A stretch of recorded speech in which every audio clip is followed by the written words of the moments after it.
चट्टानें।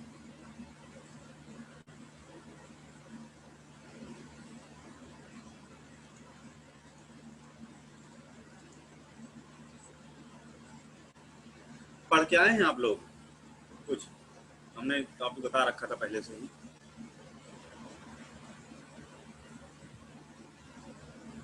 पढ़े हैं? टाइप कोई ऑफ पढ़ा रॉक, था? igneous metamorphosis। हाँ, नहीं, रॉक्स की मतलब क्या, ये हार्ड रॉक जो जैसे चट्टान पर्वत होते हैं वही होती है कि नॉर्मल चट्टानें भी उसमें इंक्लूड होती है? नहीं सर, क्वेश्चन समझ नहीं पाया, वापस बताएंगे एक बार क्या? नहीं, रॉक्स का मतलब क्या होता है? रॉक्स का मतलब चट्टान होती है सर, पहाड़ भी रॉक्स में आ जाता है। और जो मिट्टी एकदम भुरभुरी हो, क्या वो रॉक नहीं है? रॉक तो नहीं कहेंगे सर, मलबा कह सकते हैं। नहीं, होती है, होती है, होती है, वो भी रॉक होती है। ठीक है, जितना कुछ से भी अर्थ बनी है वही चट्टान है। और टोटल 108 रॉक फार्मिंग मिनरल हैं जिनको बिल्कुल नहीं याद करना है ना? है ना? नहीं, टीला नहीं होता गजेंद्र जी। रॉक फार्मिंग मिनरल्स जो होते हैं वो टोटल नंबर है 108 में, लेकिन मेजर रॉक फार्मिंग मिनरल्स 8 हैं केवल, है ना? जिसमें oxygen, silicon, aluminium, iron, magnesium, potassium, calcium, है ना? ये सब मेजर रॉक फार्मिंग मिनरल, पूरा का पूरा ज़्यादातर इन्हीं से मिल करके बना हुआ है।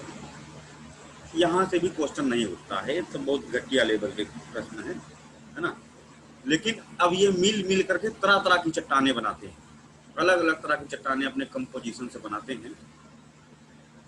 और अगर देखा जाए पृथ्वी में ऊर्ध्वाधर वितरण की बात करें, ऊर्ध्वाधर वितरण मतलब अगर हम ऊपर से नीचे की ओर आए अर्थ में, तो 95% केवल क्रस्ट की ही बात कर लें तो 95% made up of igneous rock, अग्नेय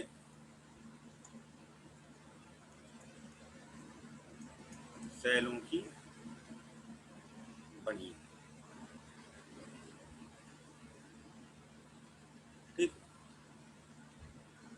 और अगर हम बात करें कि हॉरिजॉन्टल डिस्ट्रीब्यूशन, मतलब एक होता जैसे मान लो ये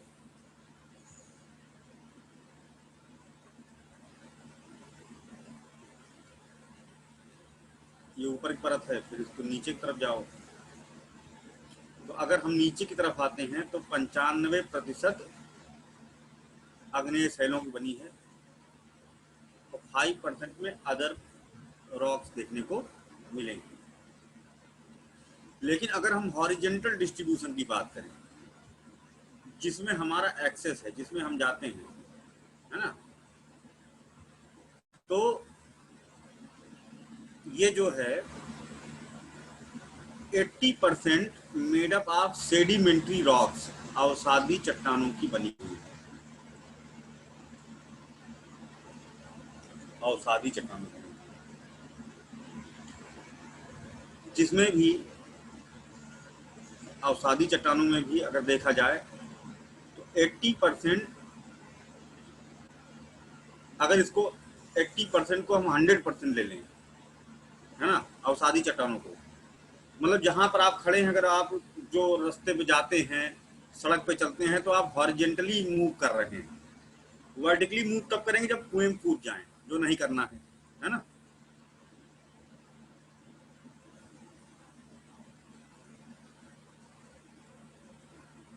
तो 80% सेल,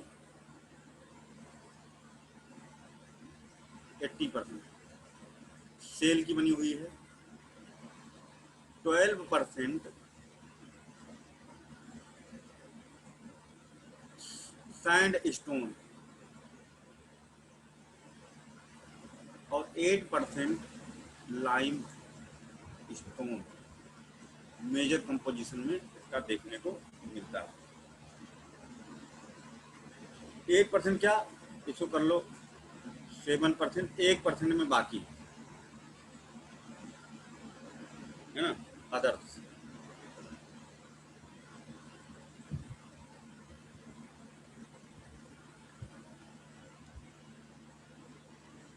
तो ये बात समझ में आई कि नहीं, पहले बताओ। Horizontal distribution of rocks and vertical distribution of rocks. पृथ्वी जब शुरू शुरू में बनी थी तो केवल अग्नेय शैलों से ही बनी थी, सोलिडिफाई हुई थी, उनसे ही इसका निर्माण हुआ था। बाद में इसमें अलग अलग तरह की चट्टानों का निर्माण हुआ, इस कारण से अग्नेय शैलों को पैतृक चट्टानें कहते हैं। अब हम लोग इसी को उठाएंगे। सबसे पहले देखते हैं कितनी तरह की चट्टानें होती हैं। तो एक हो गया ये पहली तरह की, दूसरा हो गया अवसादी दूसरी तरह की, और तीसरा हो गया कायांतरित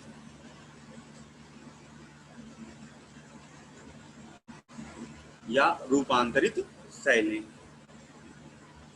कायांतरित या रूपांतरित शैलें, ये 3 तरह की चट्टानें पाई जाती हैं, और इन चट्टानों को अलग अलग कैटेगरी में अलग अलग तरह से विभाजित किया गया है। तो देखते हैं, सबसे पहले हम लोग इनको उठाएंगे अग्नेय शैलों। इसको हम ऐसे एक, अगर हम फ्लो चार्ट मेथड का इस्तेमाल करें तो इस तरह से कह सकते हैं, चट्टानें।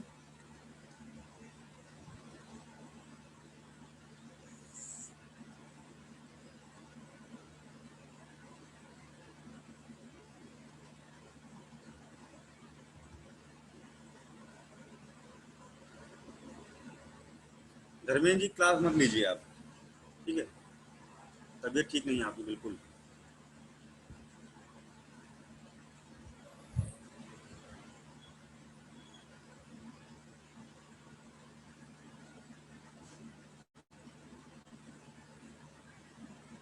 अग्नि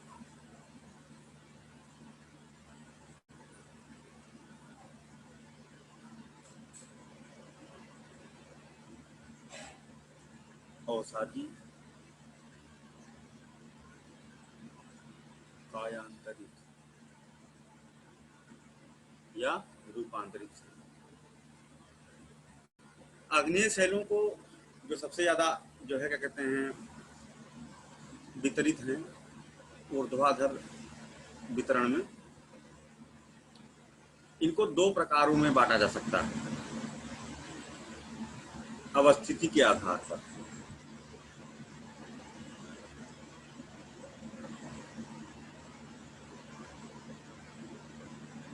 अंतर्वेदी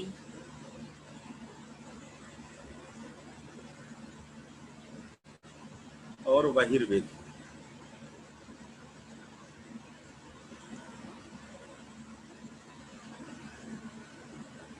अंतर्वेदी और बहिर्वेदी।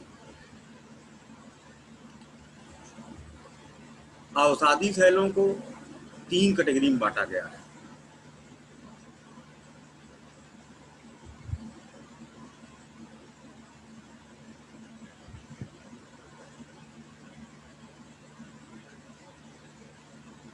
एक है कार्मिक रूप से विनिर्मित अवसादी शैलें। कोई इंग्लिश वाला है, अनुभव है क्या? नहीं, ठीक।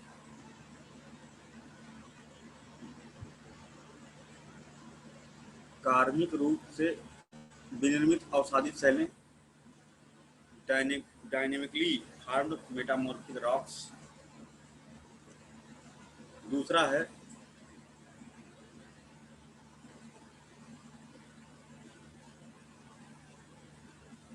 जैविक संक्रिया, मतलब ऑर्गेनिकली कार्बनिक रूप से विनिर्मित।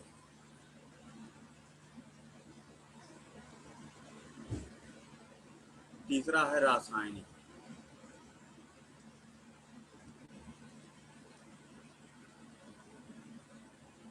रासायनिक रूप से विनिर्मित अवसादी शैलें।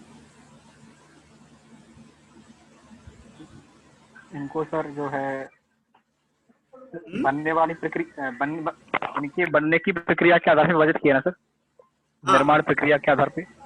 हाँ हाँ, उसी उसी आधार पर किया। कायांतरित सेलों को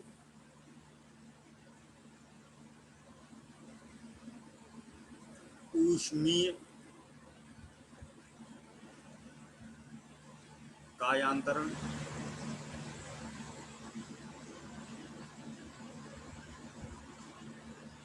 स्पर्शी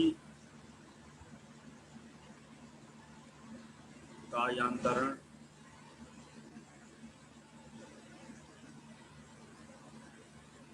विवर्तनिक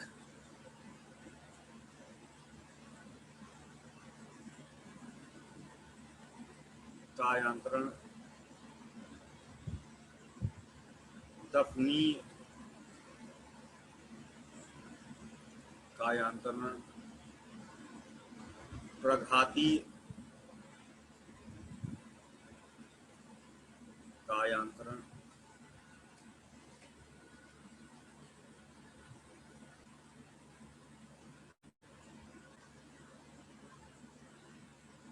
ठीक है, ये सब जो है। और एक है वो है, क्या कहते हैं उसे, हाँ, भू जल रासायनिक कायांतरण।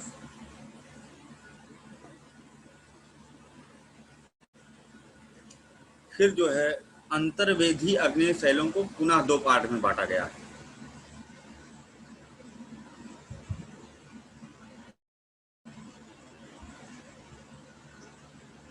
मेंस में क्वेश्चन यहां से नहीं आते हैं, अवसादी से, कायांतरित से आते हैं।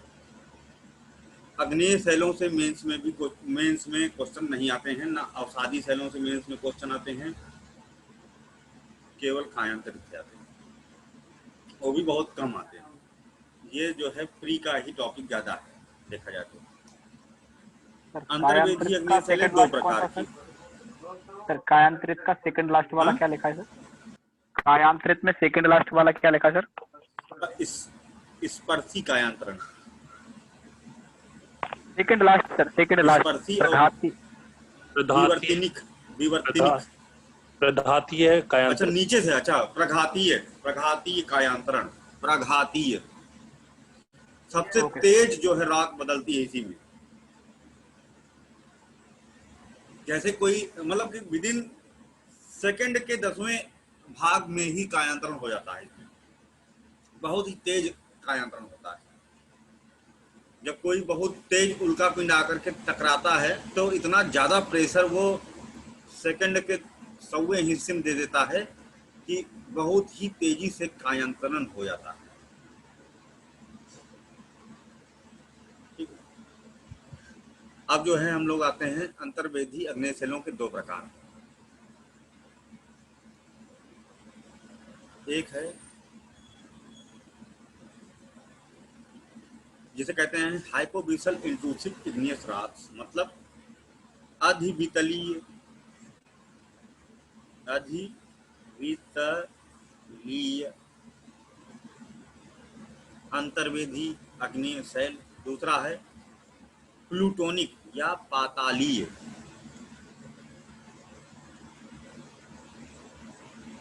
पातालीय अंतर्वेधी अग्नेय शैल। ठीक, पाताल, पाताल का मतलब क्या हुआ, एकदम गहराई में, बहुत डीप, जो अग्नेय शैलों का फॉर्मेशन है। और बहिर्वेधी, बहिर्वेधी एग्जाम्पल्स हम जब पढ़ेंगे तो उसमें लिखेंगे। ठीक है, तो अब हम लोग रॉक साइकिल देखेंगे और उसके रॉक साइकिल देखने के बाद आग्नेय शैलों को पढ़ना शुरू करेंगे। चट्टान चक्र,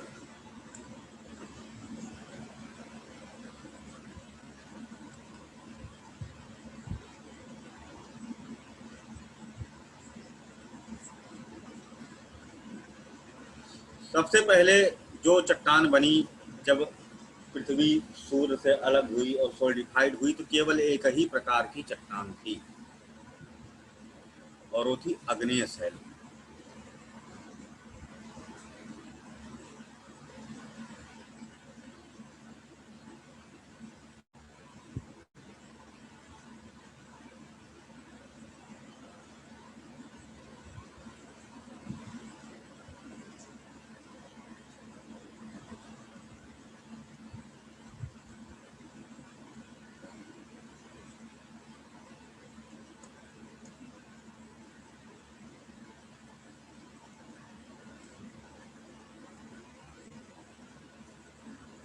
ये है इग्नियस रॉक।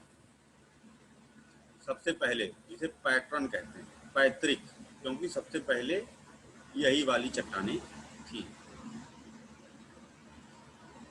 हार्ड होती हैं।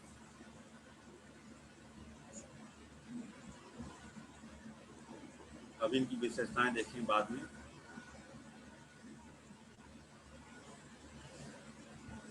फिर इनमें होता है इरोजन, अपर्दन और डिपोजिशन। तो कहीं जाकर के डिपॉजिट हो जाएंगी।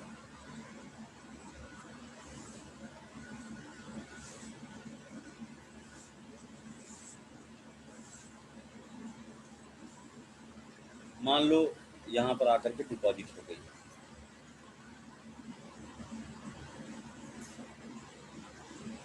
तो यहाँ प्रक्रिया कौन सी हुई? अपर्दन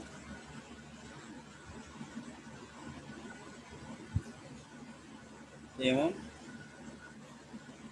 निक्षेपण। अपर्दन एवं निक्षेपण से घिस घिस करके जो ये रॉक का मटेरियल है आकर के डिपॉजिट हो गया, यहाँ पर अवसाद के रूप में जम गया। और इसमें कहीं का भी अवसाद आ सकता है, किसी भी तरह की चट्टान का अवसाद यहाँ पर आ सकता है। एक्यूमुलेशन, यहाँ पर क्या हो गया है? एक्यूमुलेशन, संग्रहण हो गया। यहाँ निक्षेपित तो हुए हैं और अलग अलग तरह की चट्टानों का यहाँ पर निक्षेपण हो गया है। फिर होगी लिथिफिकेशन की प्रक्रिया।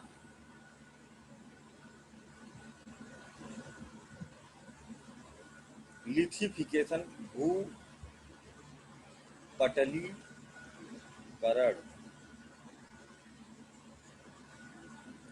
भूपटलीकरण की प्रक्रिया हुई है ना। और इस प्रक्रिया में ये जो है अवसादी सेलों में परिणत हो गया। अवसादी,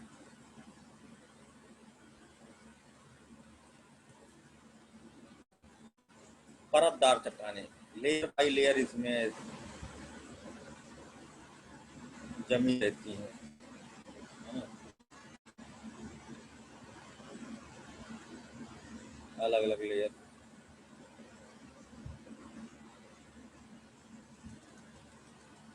तो ये है अवसादी सेल।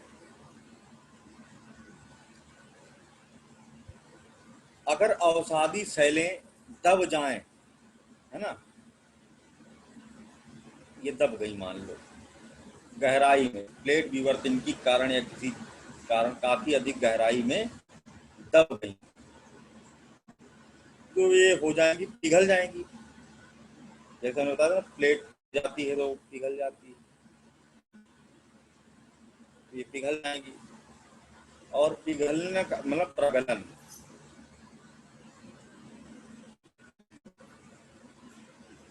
मतलब मेल्टिंग।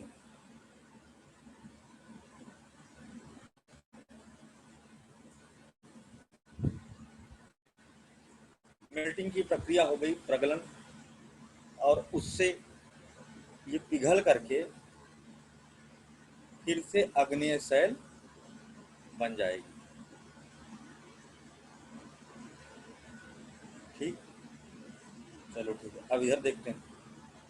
मान लो इसका आग्नेय शैल का इरोजन और डिपोजिशन ना हो करके काफी लंबे समय तक दीर्घ समयांतराल के लिए ताप एवं दाब की अवस्थिति में रहा।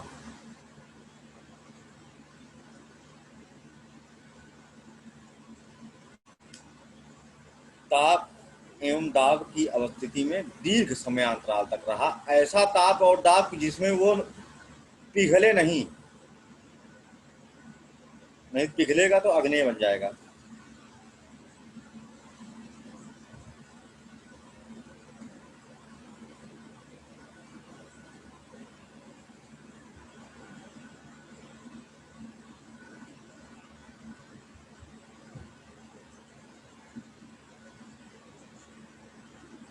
तो ये बन जाएगा कायांतरित या रूपांतरित शैल।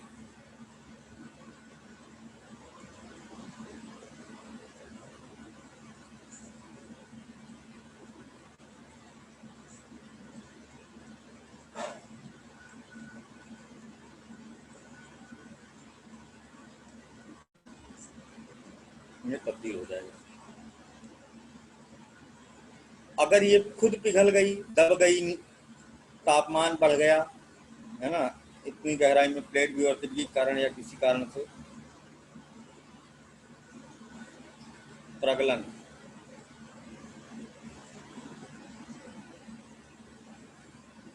तो ये वापस जो है अग्नेय शैलों में परिणत हो जाएगी। अगर मान लो ये इरोड हो गई, घिस गई,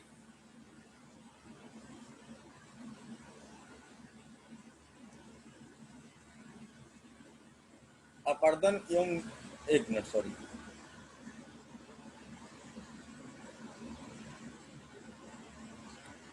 अपर्दन एवं निक्षेपण की प्रक्रिया से संग्रहित हो गई।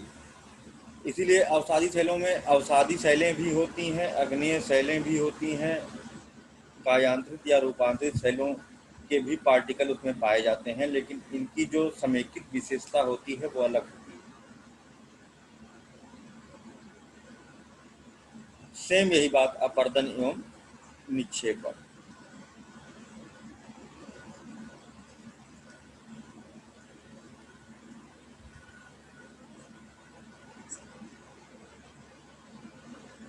फिर वही हो जाएगा, वो वही है चीज, भूपटलीकरण अवसादी शैलों में परिणत हो जाएगी। अवसादी शैलें खुद अपर्दित होती हैं और एक्युमुलेट होती हैं और फिर नई तरह की अवसादी शैलों में बदल जाती हैं। इसी प्रकार से ये जो स्वयं हैं कायांतरित शैलें, लंबे समय तक ताप एवं दाब की अवस्था में रहने पर एक प्रकार की कायांतरित शैल दूसरी प्रकार की कायांतरित शैल में रूपांतरित हो जाती है। मतलब कि मेटामॉर्फिक रॉक्स जो होती हैं वो भी दूसरी तरह की मेटामॉर्फिक रॉक में कन्वर्ट हो सकती है। चलो ये अवसादी शैल, अगर अवसादी शैल पिघली नहीं लेकिन दब गई है, काफी लंबे समय अंतराल तक ताप एवं दाब की अवस्था में रही, ठीक है, तो वो फिर से बन जाएगी कायांतरित या रूपांतरित शैल।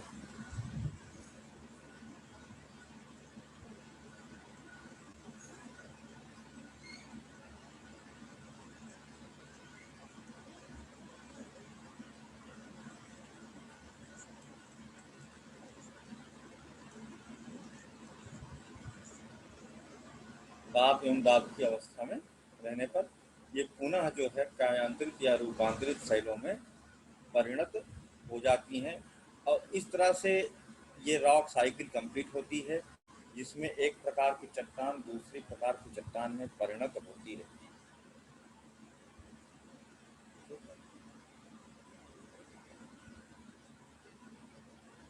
सर इसको ऐसे लिख सकते हैं क्या?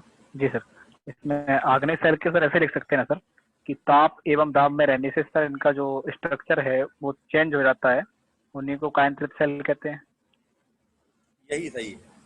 लंबे समय तक ताप एवं दाब की अवस्था में रहने से इनका जो internal structure and composition composition भी सर संगठन एवं आंतरिक ढांचा है ना, ये तीनों ही पूरी तरह से बदल जाता है और पहले वाले से भिन्न हो जाता है। यही तो है कार्यांतरण। जी सर। हाँ, ठीक है। तो यहाँ पर ये बात खत्म हो गई। किसी को ना समझ में आया हो तो पूछ लीजिए।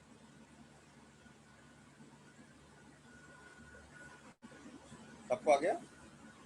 ठीक ये थोड़ा भूपटलीकरण के बारे में बता दीजिए। है। भूपटलीकरण के बारे में बता इसके दीजिए बाद सर थोड़ा। भूपटलीकरण का मतलब ये होता है कि जैसे मान लीजिए कि आपने अग्नेय शैल का बुरादा ला करके रख दिया, कायांतरित शैल का बुरादा ला करके रख दिया, चूरा ला कर रख दिया, अवसादी शैल का चूरा इकट्ठा ला करके रख दिया, मिला दिया ऐसे, तो क्या वो अभी चट्टान बन गया है? नहीं। उसको धीरे धीरे पूरी तरह से संगठित हो करके वो दबेगा पहले, फिर धीरे धीरे धीरे धीरे वो आपस में मिलता जाएगा, मिलता जाएगा, मिलता जाएगा, फिर जाकर के चट्टान बनेगा, तब जाकर के रॉक बनेगा, वो ठोस होगा। वो जो बुरादा है वो नहीं, पहले वो एक्युमुलेट होगा, एक्युमुलेट होते ही वो नहीं बन जाता है सेल, पहले एक्युमुलेशन होगा, फिर एक लंबी प्रक्रिया होगी उसमें, जिससे कि भूपटलीकरण होगा, लिथिफिकेशन, जिससे कि वो सॉलिड रूप में आएगा लंबे समय में।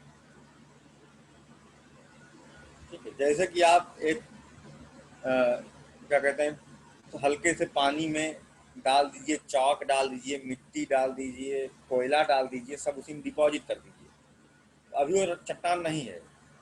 अब उसको लंबे समय तक के लिए ले जाकर छत पे रख दो, तो जब वो सूख जाएगा तो देखोगे तो वो उखाड़ोगे तो पपड़ी तरह निकलेगा वो, और सब उसी में मिक्स हो चुका होगा।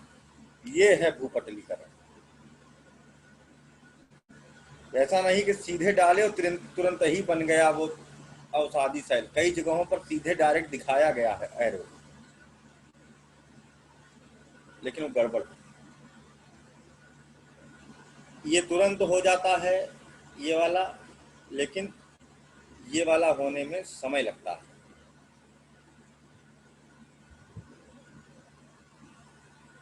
क्लियर? और ये जो समुद्र में खुदाई करने पर तेल निकलता है सर, वो जो खुदाई करते हैं तो वो कौन सी चट्टानें होती हैं? वो ये अवसादी चट्टानें होती है ना? डिपेंड करता है कि किस चीज की खुदाई कर रहे हैं। हमेशा तेल ही थोड़ी निकालते हैं। नहीं, काफी सारी चीजें निकालते हैं, लेकिन वो मुख्यतः चट्टानें अवसादी होती है ना, क्योंकि वही भूपटलीकरण से बनती है। और एक सर उसमें ऊपर रीजन की ये भी। चट्टानें, ऊपर की जो चट्टानें हैं कितनी गहराई तक खुदाई कर रहे हो इस पर डिपेंड करता है। हाँ, सामान्यतः वो वही होती है, क्या बोलते हैं, ये तुम्हारी अवसादी चट्टान है। ऊपर तो क्योंकि अवसादी गहराई चट्टानें ही सामान्य जी, तौर पर क्योंकि पाई गहराई जाती है, सर लेकिन वहीं कोई तक होता जरूरी है। नहीं है। कोई जी जरूरी सर। नहीं, अभी चले जाओ दक्षिण भारत तो वहां नहीं मिलेंगी। हम्म? अगर दक्षिण भारत में खुदाई करना शुरू करोगे तो वहां कहाँ मिलेंगी? नहीं मिलेंगी। वहां पर ऊपर भी अग्नेय शैल है इसीलिए है ना? इसीलिए सर वहाँ पे ये नहीं मिलता ना सर, गैस तेल के भंडार कहाँ मिलते हैं सर दक्षिण भारत में? नहीं, वो केवल कोस्टल रीजन मिलते हैं, और जी सर, तमिलनाडु में पाया भी जाता है कोयला, तो घटिया क्वालिटी कोयला, लिग्नाइट पाया जाता है, अच्छी क्वालिटी कोयला नहीं। अब हम लोग पकड़ते हैं अग्नेय सेल को, देखते हैं कि ये क्या है। रॉक साइकिल ये है, ठीक है। नीलिमा, समझ में आया? कोई डाउट तो नहीं है?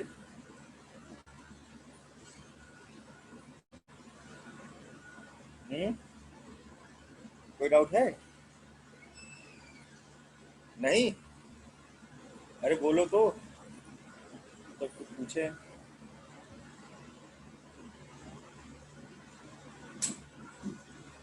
सर, ये ताप से उदाब यानी अग्नेय से जब कायांतरित में रूपांतरित होता है, तो सर ये यहाँ पे क्या है वो समझ में नहीं आया। तापीय उदाब और तीर्थ समा वो क्या है वो समझ में नहीं आ रहा है। द्वितीय दीर्घ समया। दीर्घ समयांतराल का मतलब होता है बहुत लंबे समय तक, जी सर। मिलियन ईयर, लाखों साल तक जब इस स्थिति में रहता है तब उसका कायांतरण होता है। जी सर। जैसे कोयला हीरा बन जाता है ना, हाँ सर। सैंड स्टोन क्वार्टजाइट बन जाता है, जी सर। लाइम स्टोन संगमरमर बन जाता है। तो लंबे समय तक जब इस अवस्थिति में रहता है तो उसका एक रूप दूसरे रूप में परिणत हो जाता है। यही है। भूपटलीकरण क्या होता है बताओ?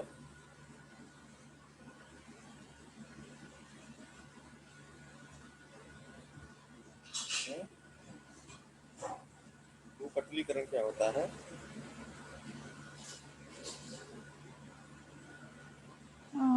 सर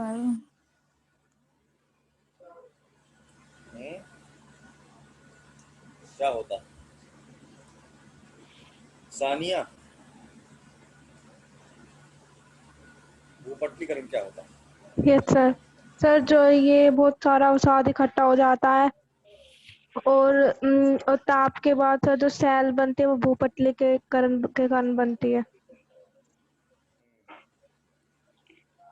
तुरंत ही नहीं बन जाता है। नहीं, टाइम लगता है, मतलब अवसाद इकट्ठा होने में सर। हम्म, ठीक है, काफी अच्छा। अब आते हैं हम लोग अग्नेय शैलें।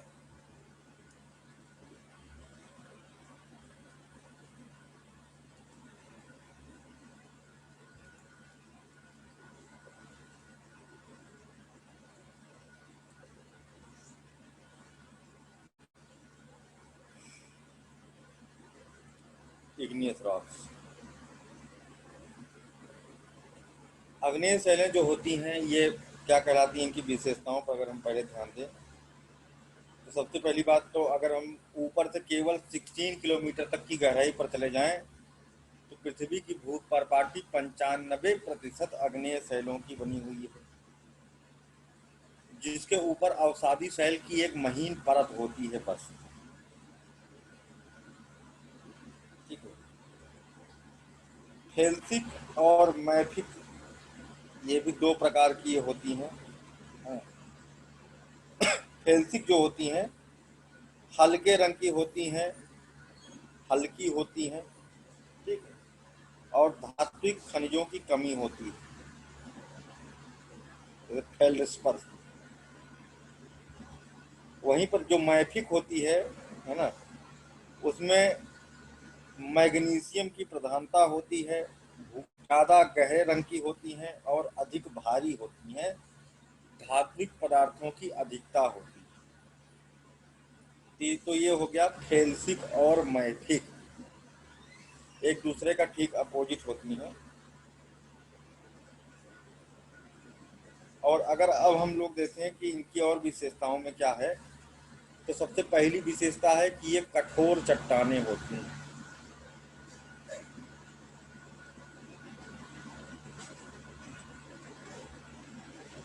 इनमें जल्दी अपरदन नहीं होता।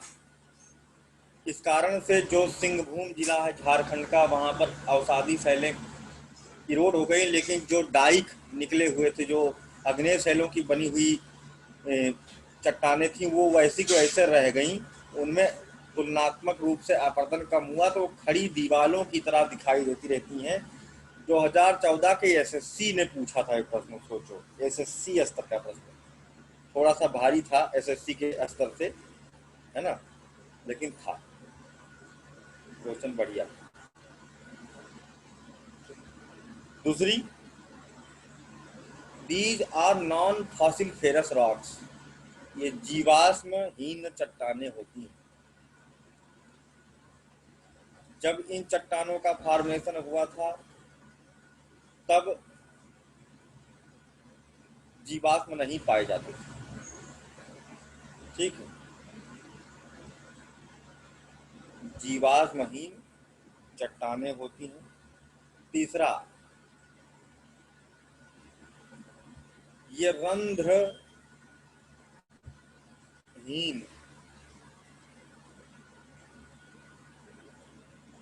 चट्टानें होती हैं। रंध्रहीन का मतलब कि इनमें रंध्र नहीं पाए जाते, रंध्र होते तो पानी नीचे लीच कर जाता, लेकिन रंध्रहीन है, इस कारण से पानी लीच करके नीचे नहीं जाता है।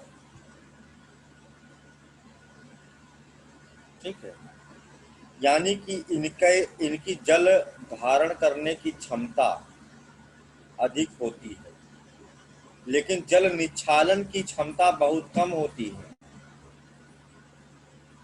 जल धारण करने की क्षमता बहुत अधिक होती है।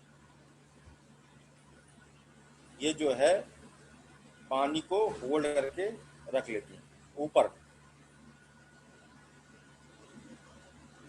ठीक,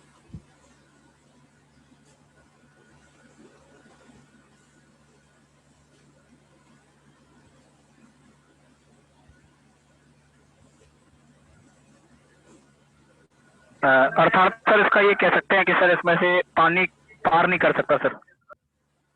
हाँ, पानी पार नहीं कर सकता है, ये पानी को ऊपर रोकती है।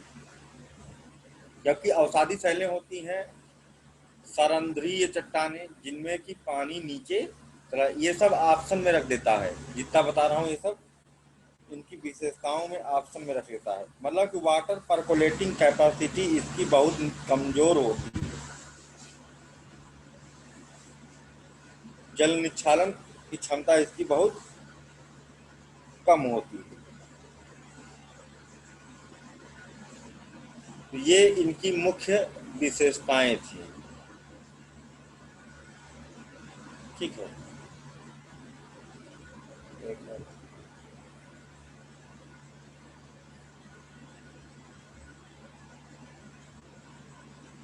राजस्थान में क्या आग्नेय शैलें हैं?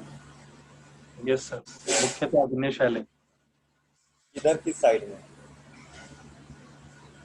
तो यहाँ जयपुर में भी है।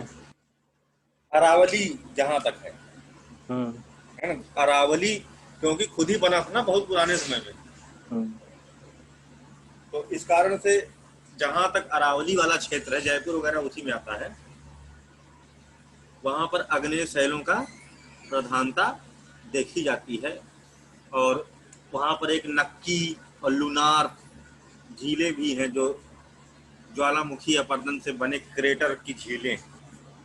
लेकिन बाकी राजस्थान का जो पार्ट है पश्चिम की तरफ, वो सैंडी सॉइल है, बलुई मृदा देखने को मिलती है। बिल्कुल सर, मिट्टी तो बलुई है सर, जयपुर में भी बलुई मिट्टी है, धस जाती है सर ये जल्दी। केवल अरावली के कुछ क्षेत्र हैं जहां पर आग्नेय है, लेकिन बाकी पूरा बलुई सॉइल ही वहां पर देखने को मिलती है। सैंडी एंड सैलाइन सॉइल, लवणीय मृदा एवं बलुई मृदा देखने को मिलती है। तो ये था सर, भाई। ये कहा जा सकता है सर, हाँ? सर ये कहा जा सकता है कि आग्नेय चट्टानें जहाँ होंगी वहां पर भूजल स्तर कम होगा। हाँ, भूजल स्तर कम होगा, आग्नेय ज्यादा भी तो हो इसी सकता है कारण सर। से हाँ? सर ज्यादा भी तो हो सकता है, अगर आग्नेय चट्टानें थोड़ी गहराई में है, मान के बिल्कुल, चलो 200-300 अगर वो फुट के नीचे गहराई है, में है तो वो पानी को ज्यादा रोक के ज्यादा भी तो रखती हो हैं। सकता है सर। इनका लाभ तो यही है ना कि अगर ये नीचे है, ऊपर अवसादी है और नीचे आग्नेय है ऐसे, तो ये पानी अवसादी शैल पानी परक्लोट होने देगा और ये जल धारण कर लेगी। तो अगर ये नीचे है सरफेस के, तो वहां पर वाटर लेवल ऊंचा जल्दी मिल जाएगा, है ना। हाँ तो सर ये ऐसा ही और है सर। अगर ये जो कुछ कुछ क्षेत्र तो सर राजस्थान के ऐसे हैं जहाँ पर 300-350 फीट पे पानी मिलता है, और कुछ क्षेत्र ऐसे हैं जहाँ 300 350 फुट बहुत गहरा होता है पानी, वो अच्छा पानी थोड़ी ना 300 फुट पे पानी मिलेगा। हाँ सर वो अच्छा नहीं होता, लेकिन वो मात्रा अधिक मात्रा वहीं से निकलती है। नॉर्मली 30 फुट पे पानी मिल जाना चाहिए, नहीं सर, इतना तो नहीं है है यहाँ ना। पे, यहाँ कम है। इसका हाँ, तो मतलब सर फिर यही है राजस्थान कहाँ कहाँ कि यूपी यार, ऐसी बात कर रहे हो। नहीं नहीं सर, सर मैंने 30 फीट पे भी देखा है और मैंने 250 फीट पे भी देखा है सर। अरे तुम तो खुद ही 6,000 फुट पे देखे होगे भाई, सर यूपी वाले मेरे आदमी। हाँ, जो मेरे गांव गांव में है सर, वो लगभग 200 हाँ, फीट पे पानी निकलता है, 200 सवा 200 150 कौन से लगभग लगभग। एरिया के हो? 200 फीट पानी का उधर वेस्टर्न एमपी भिंड के हो क्या? भिंड में सर, बिल्कुल यूपी बॉर्डर पे सर। और जैसे ही हम यूपी के किनारे मतलब पहुंचते हैं, जो नदी है चंबल है या फिर पहुज नदी है, तो वहाँ पे सर पानी 30 फीट 20 फीट, कभी कभार तो मतलब आज तक हाँ, मैं तुमने छोटा कहा थी था। ना वेस्टर्न एमपी, या तो वेस्टर्न जी एमपी सर। हो गए या तो वेस्टर्न यूपी हो गए। जी सर, हाँ, जब मैं छोटा था तो मध्य मैं प्रदेश देखता के था हो ना? कि जी सर, तो मेरी बुआ के यहाँ पे सर ये गड्ढा खोद रहे थे सर, लेटरिन का गड्ढा बनाने के लिए मतलब खोद रहे थे सर, तो 10-12 फीट पे पानी निकल आया था सर उसमें। और बुंदेलखंड बघेलखंड में तो पानी और नीचे है, क्योंकि ऊपर ऑलरेडी वो पठार भी हो बुंदेलखंड में गया गहराई है में है सर। ना। बुंदेलखंड का ऊपर तो सर यही पठार भी रीजन हो है कि गया है, बारिश भी प्लस कम होती नीचे है और सर। चले जाओ। जी सर, बारिश भी हम्म। कम होती है सर। दूसरा सर ये भी है कि जो चट्टाने भी है सर, ऊपर ऊपर आग्नेय चट्टाने हैं, मतलब सरफेस पे ही पड़ी है सर पूरी। हम्म, हम्म, सही है। ऐसे उससे जस्ट बगल राजस्थान से ही में हूँ सर तो मैं, इसलिए थोड़ा अलग पानी मिल अलग जाता है। क्षेत्रों पे अलग अलग उसमें है। जैसे जयपुर है ना, यहाँ तो 180 160 पे पानी आ जाता है। और उधर भरतपुर वाला जो क्षेत्र है, तो जो उसके अच्छा, वहाँ तुम अग्नि लोग एक चट्टान। राजस्थान वाले अगर 150 फुट पे पानी आ जाए तो खुश हो जाते होगे ना? अरे सर बहुत। हमारे यूपी में तो इसको बहुत घटिया माना जाता है। 50 से 60 फुट पे पानी आया तो रह रहे बेकार, ये क्या है ना? पानी की किल्लत था ही भाई, ये तो है ही। हमारे यहाँ 30-40 उसका फुट री, पानी आ जाता है। उसका रीजन ये है ना सर कि यूपी में एक तो नदियां हैं, नदियां तो एमपी में भी हैं, लेकिन यूपी में सर क्या है कि जलोढ़ मिट्टी ज्यादा है सर, अब सादी मिट्टी इकट्ठी की हुई, हाँ, इससे अवसादी पानी उधर शैल है, सोखता जलोढ़ रहता है सर। मिट्टी अवसादी है। हम्म, जी सर, इसलिए सर उधर पानी सोखता ये रहता है बात है। कंटिन्यू। ठीक, सही बात है ना? पर्कोलेटिंग होती रहती है, अवसादी शैल ऊपर है, फर्टाइल मिट्टी है ना, नीचे जाने देती है पानी को। अच्छा, अब पहले देख लेते थोड़ा फेल्सिक मैफिक जो हमने बोला था उसके बारे में, तो उसके बाद आगे चलते हैं। फेल्सिक, इसमें सिलिकॉन अधिक होता है, रिच इन सिलिका। सिलिका की अधिकता होती है। ऑक्सीजन, एल्युमिनियम, सोडियम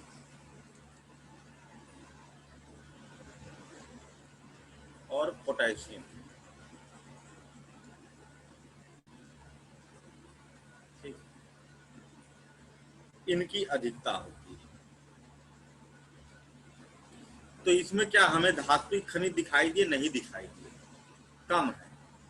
यानी कि इसमें मेटेलिक मिनरल्स की कमी होती है फेल्सिक वाले, वहीं पर मैफिक वाले में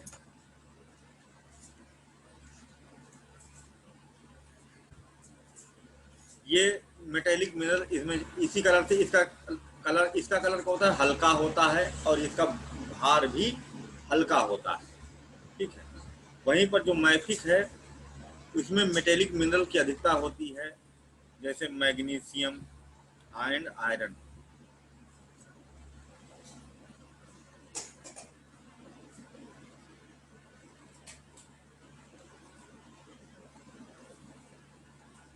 सिलिका, ऑक्सीजन, एल्युमिनियम, सोडियम और पोटेशियम की कमी होती है, और ये गहरे रंग के होते हैं और अधिक भारी होते हैं।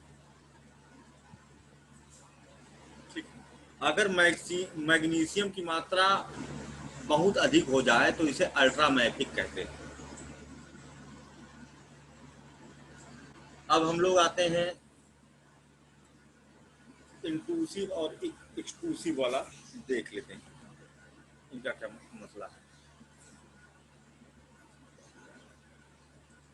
सर ये विभाजन क्या धातु के आधार पे है सर क्या इनका?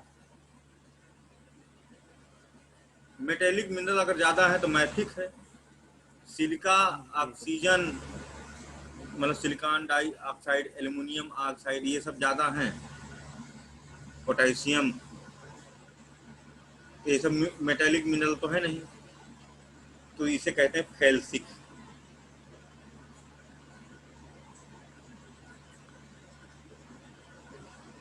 अब हम लोग देखते हैं अवस्थिति के आधार पर जो ये शैलें हैं उनको देखते हैं।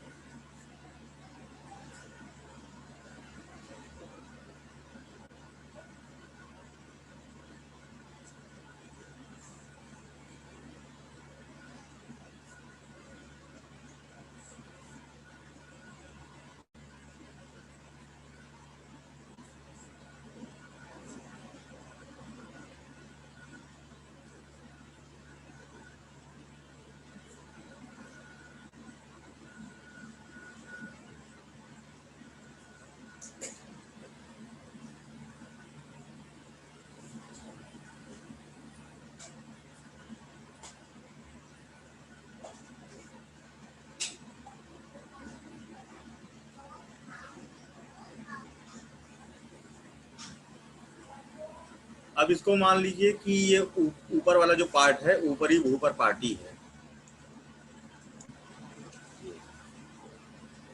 और जो नीचे वाला पार्ट है मेंटल है।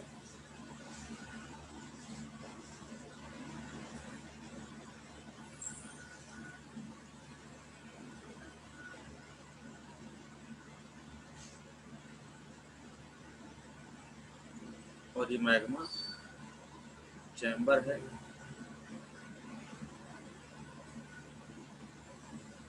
और ये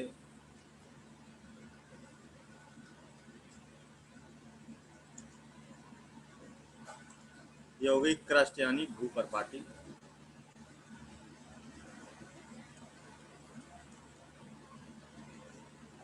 मेंटल,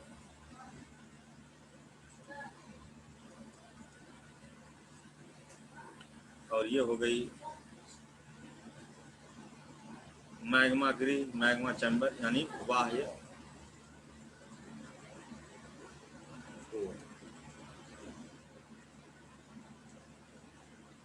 तो अभी हमने बताया था कि अगर आग्नेय शैलें बाहर ना निकले, पृथ्वी की सतह के बाहर ना निकले, पृथ्वी की सतह के नीचे ही जम जाएं, तो उन्हें कहेंगे अंतर्वेधी आग्नेय शैलें। जैसे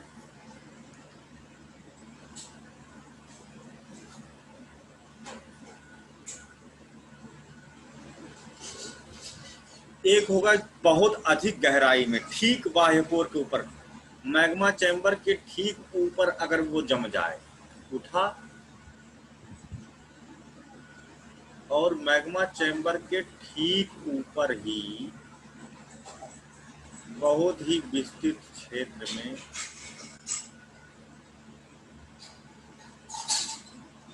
जम गया।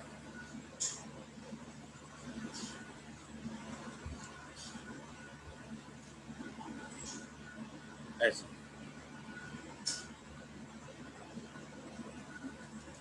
ये भी समझ लो मैग्मा पदार्थ की अवस्था, ठोस एवं द्रव के बीच की अवस्था मैग्मा 2890 से 5300 किलोमीटर की गहराई तक ये पाया जाता है। तो इसे कहते हैं, सब सीधे डायरेक्ट क्वेश्चन बनेगा। अच्छा, जितनी एक कॉन्सेप्ट याद रखना, जितनी ज्यादा गहराई पर जमेगा उतना ही धीरे जमेगा, क्योंकि नीचे तापमान ज्यादा होता है, तो जितना ज्यादा अधिक गहराई पर वो सोलिडिफाइड होगा, है ना, उतना ही ज्यादा बड़े रवे होंगे। रवों का आकार ऊंचाई बढ़ने के साथ साथ छोटा होता चला जाता है, क्योंकि जैसे जैसे ऊंचाई बढ़ेगी रवे तेजी से ठोस होंगे, तो उनका आकार छोटा होगा, क्योंकि आग्नेय शैलें रवेदार चट्टानें होती हैं। ग्रैन्युलर यानी रवेदार चट्टानें होती हैं। तो रवे का आकार बड़ा होता है गहराई पर, ये होता है, इसे कहते हैं बैथोलिथ। बहुत अधिक गहराई, पताल, है ना। 7 तरह के पताल नरक बताए गए हैं ना, अतल, वितल, सुतल, तलातल, रसातल, महातल और पाताल। पाताल सबसे गहराई में। तो एकदम जो पाताल में जमा हुआ है बैथोलिथ कहलाता है।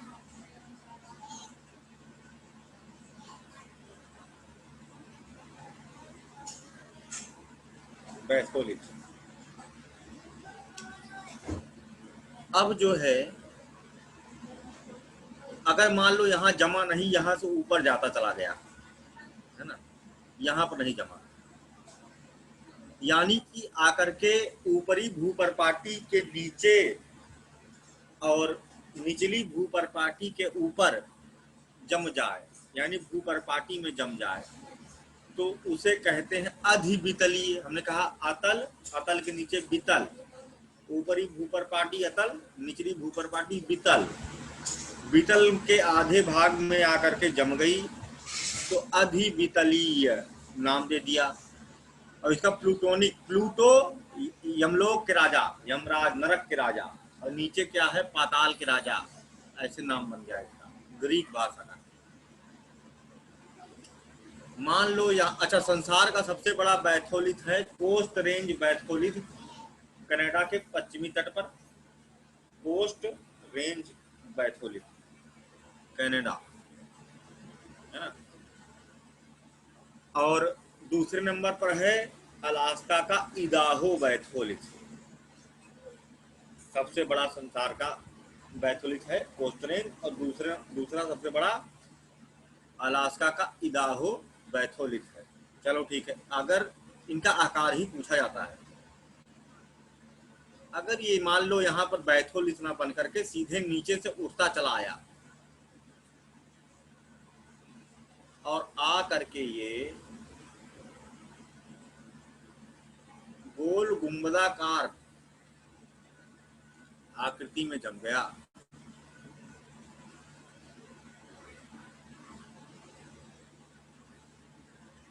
ठीक, तो इसे कहते हैं स्टॉक।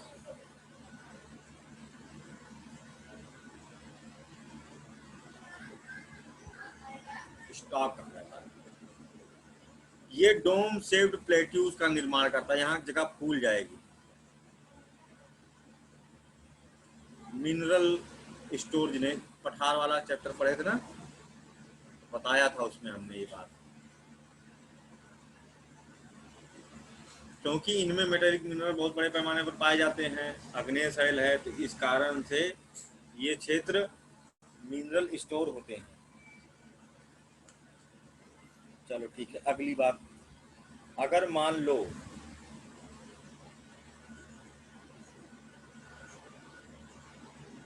ये जो है ऊपर उठा, हाँ, और मशरूम शेप में जम गया,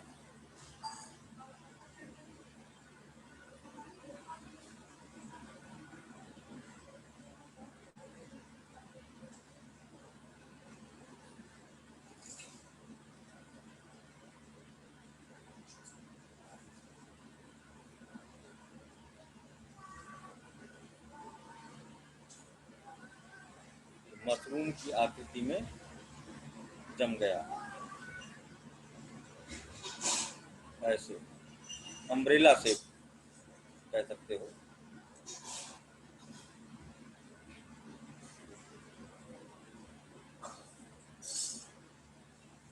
तो इसे कहते हैं लैकोलिथ।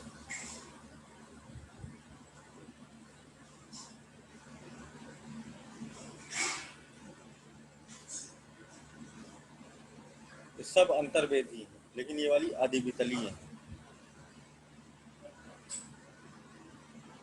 और अगर ये और ऊपर उठा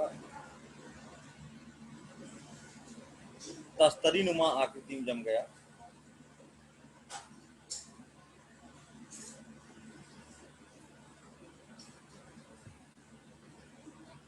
ऐसे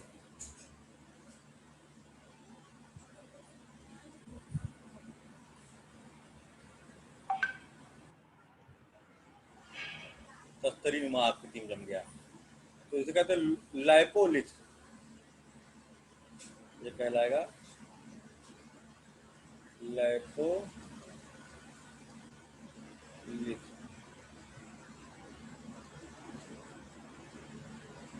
अगर ये उठा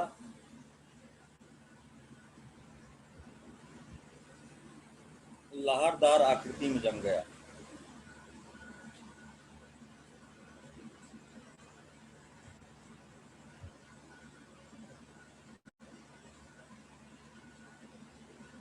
तो इसे कहते हैं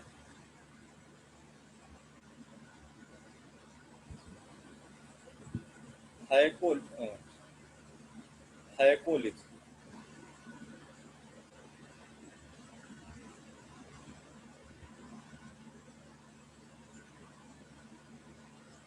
सांप की तरह।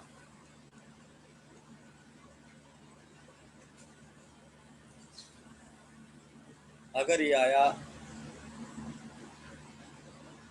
पृथ्वी की सतह के समानांतर जम गया,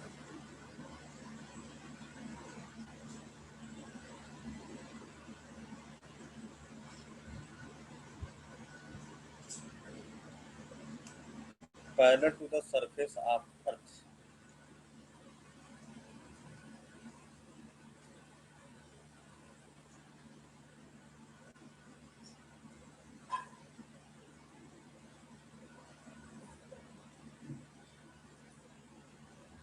तो इसे कहते हैं सिल।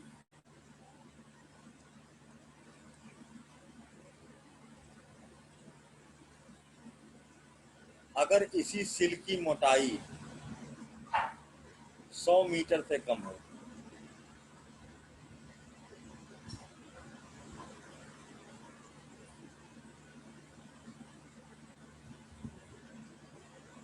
पतला सा, बहुत पतला,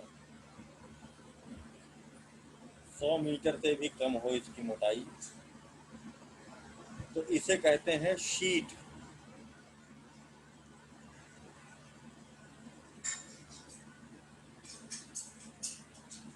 और अगर ये बाहर ऊपर उठ कर कैसे निकल आए खड़ी दीवार के रूप में,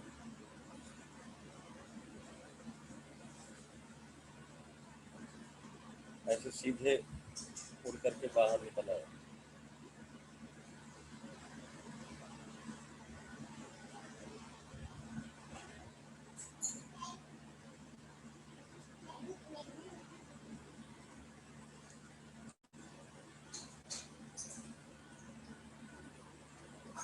तो इसे कहते हैं डाई। खड़ी दीवार की तरह दिखाई देता है।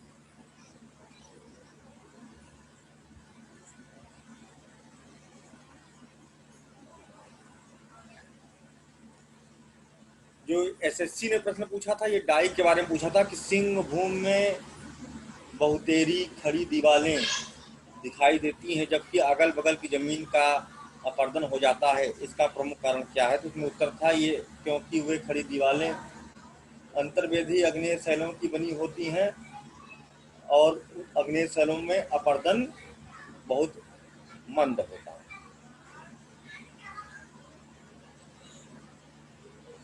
इनका इरोजन हो रहा है।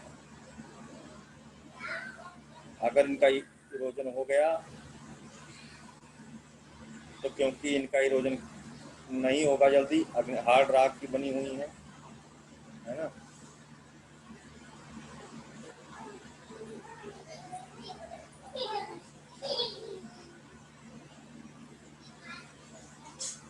और ये खड़ी दीवारों की तरह यहाँ पर दिखाई देंगी, छुपन छुपाई खेल सकते हैं।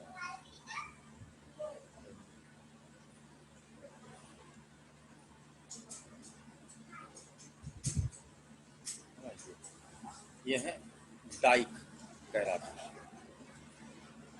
तो ये सबकी सब थी इंट्रूसिव इग्नियस रॉक्स। और एक्सट्रूसिव इग्नियस रॉक्स हम ऑलरेडी पढ़ चुके हैं वोल्केनिक इरप्शन वाले में। अगर ये बाहर निकल आया मटेरियल, है ना, ज्वालामुखी अपरदन के माध्यम से, है ना, वोल्केनिक इरप्शन से, तो वोल्केनो वाला चैप्टर वीडियो भी अपलोडेड है, और कौन कौन से लैंडफॉर्म बनते हैं डिटेल में बताया गया है। These are extrusive igneous rocks, बहिर्वेदी अग्नेय शैलें हैं वो, है ना, यहाँ पर जो निकल रहे हैं बाहर।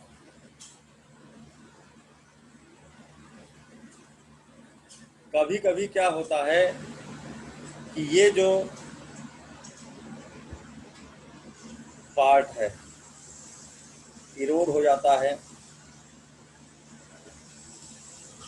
या फिर नीचे से हाई प्रेशर के कारण ये वाला पार्ट ऊपर उठाता है, इससे मोनोलिथ चट्टानें बनती हैं जो पठार की तरह दिखाई देते हैं। जैसे उलरू राजस्थान के मरुस्थल में, मरुस्थलों में तेजी से कटाई होती है, उठ के निकल के आता, तो इन्हें कहते हैं मोनोलिथ।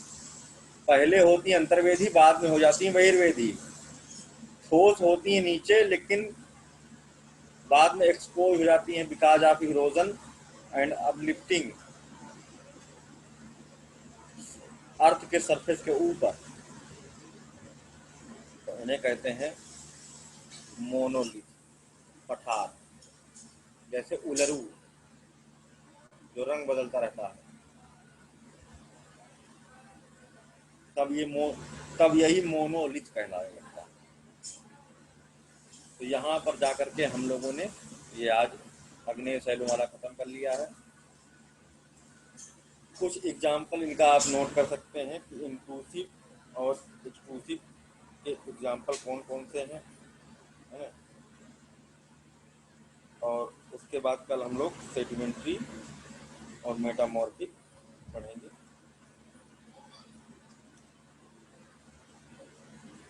इंट्रूसिव इग्नियस रॉक और एक्सट्रूसिव इग्नियस रॉक के जो कॉमन एग्जाम्पल्स हैं, है ना, उनको आप देख सकते हैं। जैसे गैब्रो, ये पूछा गया है पेपर में कई बार, गैब्रो क्या है। गैब्रो अग्नेय शैल है। बेसाल्ट, ग्रेनाइट, है ना, डोलोमाइट, डोलेराइट, ठीक है, ये सब इसके एग्जाम्पल्स हैं अग्नेय शैल के। बहिर्वेदी के एग्जाम्पल हैं प्यूमाइस, जिसे कहते हैं फ्लोटिंग स्टोन, तैरता हुआ पत्थर। लेपिस लेजूली, लेपिस लेजूली, ब्लू स्टोन जिसे कहते हैं, भवन निर्माण में जिनका इस्तेमाल किया जाता है, ये भी इनके एग्जाम्पल। वापस बता दो सर, एक बार लिख दो या फिर सर वापस बता दो एक बार। इंट्रूसिव और इग्नियस रॉक के एग्जाम्पल ये बताना है ना। हाँ सर। कौन कौन से? हाँ, गैब्रो, गैब्रो, बेसाल्ट, हाँ गैब्रो, ग्रेनाइट, ग्रेनाइट, डोलेराइट, ठीक है, डोलोमाइट, ये सब जो एग्जाम्पल हैं इंट्रूसिव इग्नियस रॉक्स के, ठीक है। एंडेसाइट, ठीक है, हॉर्न ब्लेड, पायरॉक्सिन, ऐसे सीक्वेंस में नोट कर देता हूँ, भूल जाओगे स्पेलिंग। डायोराइट, इंट्रूसिव के लिख लो, डायोराइट, ये पूछे गए। गैब्रो कई बार पूछा गया है। गैब्रो को आसान से पूछा था कि ये गैब्रो कौन सी प्रकार की है, तो अग्नेय टिक मारना था। ग्रेनाइट, पेग्मेटाइट,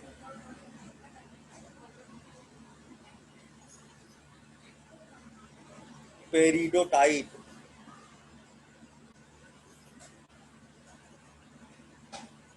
ये अंतर्वेदी अग्नेय सेलों के उदाहरण हैं। वहीं पर बहिर्वेदी अग्नेय सेलों की बात करेंगे, ये हो गई अंतर्वेदी। बहिर्वेदी जो बाहर निकल के जमते हैं ज्वालामुखी या पर्दन से, जो चट्टानें बनती हैं वो होंगी बहिर्वेदी, है ना। एंडेसाइट,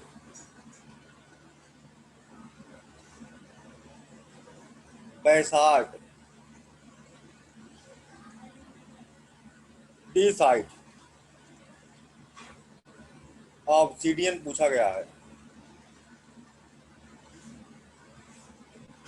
ट्यूमाइट बहुत बार पूछा गया है, ये तैरने वाला पत्थर है।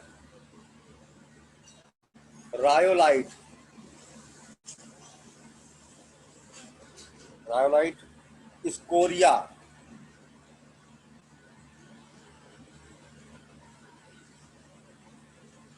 And tuff. एक और लेपिस लेजुली, ये बहिर्वेदी अग्नेय सेलों के उदाहरण। तो इसी के साथ आज की क्लास समाप्त होती है। बहुत बहुत धन्यवाद। किसी को पूछना है रिवाइज करके आना, हम पूछेंगे भी। कई लोग उत्तर नहीं देते हो, सरल सरल चीज तुरंत क्लास में बताओ, तुरंत दिमाग नहीं रहता है यहाँ इससे। सर ये क्या लिखा, ऑब्सिडियन ना? ऑब्सीडियन,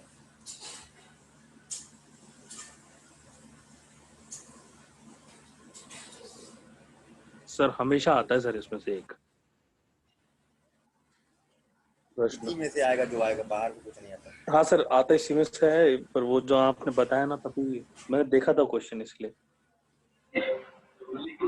अब चाहे पीएससी हो चाहे सर, या फिर वो स्टेट पीएससी में पूछ लेता है एक आध बार।